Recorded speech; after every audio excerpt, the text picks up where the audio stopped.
जय हिंद जय भारत कलयुग के लोगों।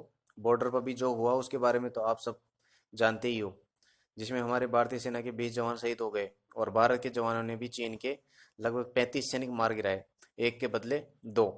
यहाँ गलवान घाटी पर एलएसी पर मार्किंग करी हुई नहीं है तथा यहाँ कोई तारबंदी या दीवार भी नहीं है, इसलिए चीनी सैनिक हर साल ऐसी हरकतें करते रहे। लेकिन इस साल तो घात लगाकर हमला करके इन्होंने हद ही कर दी। इसका जवाब हमें देना ही होगा, लेकिन हर फैसला सोच समझ कर लेना पड़ता है। जल्दी का काम शैतान का है और इसमें हार निश्चित हो जाती है। लेकिन इसमें ज़्यादा समय भी नहीं लगना चाहिए, नहीं तो दुश्मन कमज़ोर समझने लग जाता है और जनता भी सवाल उठाने लग जाती है। लेकिन आप सब लोगों ने जिस आदमी को चुनकर वहाँ बिठा रखा है वो गलती से तो बैठा नहीं, आपने उस पर विश्वास करके वहाँ बिठाया है, तो अब भी आपको विश्वास तो करना ही पड़ेगा। और जो हमारे राष्ट्रीय सुरक्षा सलाहकार है वो आईपीएस इतने खतरनाक है कि आप जानोगे तो दिमाग हिल जाएगा।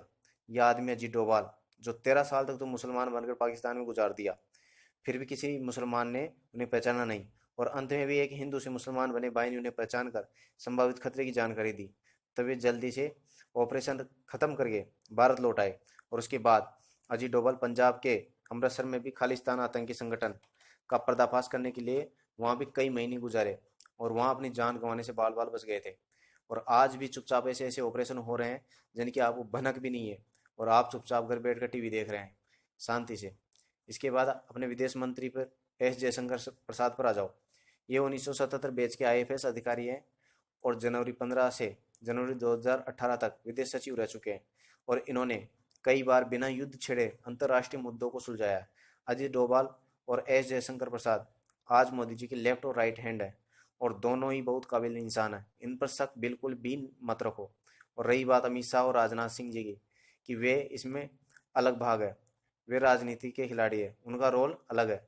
यार मोदी जी ने तो पहले ही बहुत कुछ छोड़ रखा है, उनके पास खोने के लिए बहुत कुछ नहीं है। वो आदमी आप सब भारतवासियों के लिए ही रात को 1 बजे सोता है और 4 बजे उठ जाता है, सिर्फ 3 घंटे की नींद, और वो भी रोजाना। ऐसा प्रधानमंत्री जो बहुत कम छुट्टी लेता है, ये लेता ही नहीं है। यह आम आदमी आम जनता के लिए हमेशा खड़ा रहता है।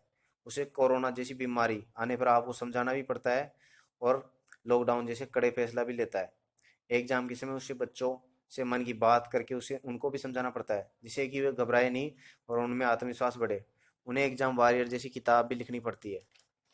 बालाकोट हमला होने पर सर्जिकल स्ट्राइक भी करनी होती है, और उसके बाद दूसरे देशों की प्रतिक्रिया को समझकर उन्हें भी शांत करना पड़ता है। और आप लोगों की फेसबुक और यूट्यूब पर कुछ भड़काऊ वीडियो देखकर इन पर सवाल उठाने लग जाते हो। मत करो यार ऐसा। एक बार अपनी अंतरात्मा से तो सोचो कि क्या ये आदमी कुछ धोखा कर सकता है। आपकी आत्मा हमेशा सही जवाब देगी, ये कभी झूठ नहीं बोलती। और कभी कभी दिमाग न लगाकर आत्मा की भी सुन लिया करो, अच्छा होगा। चीन में तो साम्यवादी सरकार है और वहाँ की जनता भड़क नहीं जाए, इसलिए वो ऐसी हरकत करके जनता का ध्यान भटकाने के लिए ऐसे काम करता रहता है। क्योंकि कोरोना के बाद वहाँ बेरोजगारी बढ़ गई है और जनता में आक्रोश है। लेकिन अब की बार चीन ने तो भारी गलती कर दी, घात लगाकर हमला किया है, और इसका जवाब उनको समय रहते मिल जाएगा। लेकिन ये जवाब तो हमारी काबिल सेना ही देगी, जिसके लिए उन्हें ग्राउंड लेवल पर कुछ तैयारी करनी पड़ेगी। अब मैं आपको बताता हूँ कि चीन की औकात क्या है। आज वो जिस थाली में खा रहा है उसी में छेद कर रहा है, क्योंकि वो भारतवासी हैं उसे बढ़ा रहे हैं।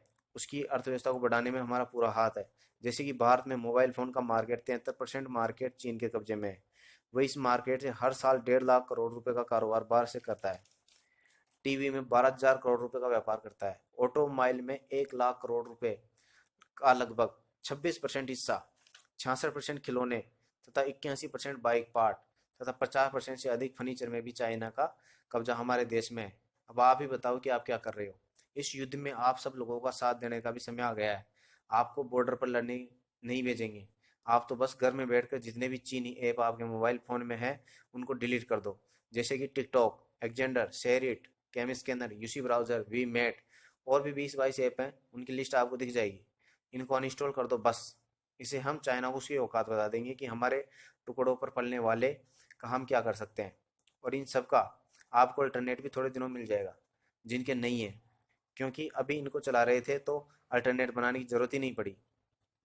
चीन तो वैसे भी चोर देश है। ये तो अमेरिका में भी जासूसों की सहायता से अमेरिकी मिलिट्री की सीक्रेट फाइलों को चुरा लिया था, और तकनीक चुरा कर ही सुपर पावर बनने की कोशिश कर रहा है। चीन को अपने सैनिक मरने पर अफसोस नहीं होता, क्योंकि वहाँ भारत जैसा देश प्रेम नहीं है। वहाँ लोग गुलाम की तरह रहते हैं। वहाँ पर मीडिया पर भी सरकार का कब्जा है। वो वही चीज़ दिखाते हैं जिसके लिए सरकार अलाउ करती है। इसलिए चीन पर तो कोई भरोसा कर ही नहीं सकता। दूसरा काम आपको करना है कि अब तक तो जो खरीद लिया कोई बात नहीं, लेकिन अब कुछ भी सामान खरीदो तो उस पर मेड इन इंडिया ही देखो या कोई और देश, लेकिन मेड इन चाइना तो बिल्कुल भी मत लो। दुकान वाले को बोलो कि भैया चाहे थोड़ा महंगा हो, लेकिन इसका कोई अल्टरनेट मेड इन इंडिया ही दे दो। इससे जो कमाई होगी वो सिर्फ भारत में ही रहेगी, और इससे देश की अर्थव्यवस्था सुधरेगी और जीडीपी बढ़ेगी। फिर आपको जो बढ़े हुए दाम पेट्रोल के ज़बरदस्ती देने पड़ रहे हैं, आपको नहीं देने पड़ेंगे, लेकिन इसमें 1-2 साल लग सकते हैं। उसके लिए आपको धैर्य रखना पड़ेगा। और अगर आपने ये कर दिया तो आज मातृभूमि के लिए जो शहीद हुए हैं उनको सच्ची श्रद्धांजलि होगी। और ये विश्वास नहीं हो तो आप एक बार शहीद के घर वालों से मिलकर देख लेना। अब ये समय राजनीति करने का नहीं है, आपस में कंधे से कंधा मिलाकर चलने का है, क्योंकि हम सब भारतीय हैं, हम सब भारतीय हैं। अगर आपको ये वीडियो पसंद आया हो तो प्लीज़ इसे लाइक और अपने सोशल मीडिया पर शेयर ज़रूर करो, क्योंकि मेरे चैनल को सब्सक्राइब करो, क्योंकि जब ज़रूरत पड़ेगी ऐसे वीडियोस चैनल पर आते रहेंगे। जय हो।